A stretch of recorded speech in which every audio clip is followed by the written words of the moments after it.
அல்ஹம்துலில்லாஹ். மீண்டும் உயிர் தந்த அல்லாஹுக்கே எல்லா புகழ்ச்சியும். எங்களின் வழிகாட்டி எங்களின் உயிரினும் மேலான நபி ஸல்லல்லாஹு அலைஹி வஸல்லம் அவங்க மீதும் அவர்களின் குடும்பத்தாரின் மீதும் அருளை பொழிவாயாக. புனித ரமலானின் குர்ஆனை இறக்கி அருள் புரிந்த அல்லாஹ்வே, குர்ஆனை எங்கள் உள்ளங்களில் பிரகாசமாக ஆக்குவாயாக. எங்களின் கண்களில் ஒளியாக ஆக்குவாயாக. எங்களின் நோய்களுக்கு மருந்தாக ஆக்குவாயாக.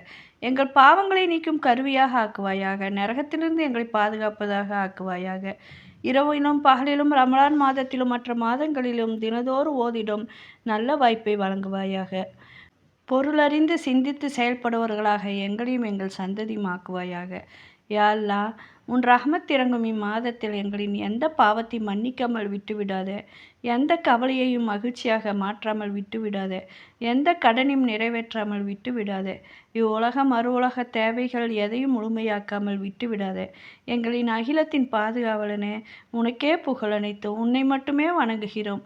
உன் முன்னால் மட்டும் சஜ்தா செய்து பிரார்த்திக்கின்றோம். எங்கள் பிரார்த்தனை ஏற்றுக்கொள்வாயாக. ஆமீன்.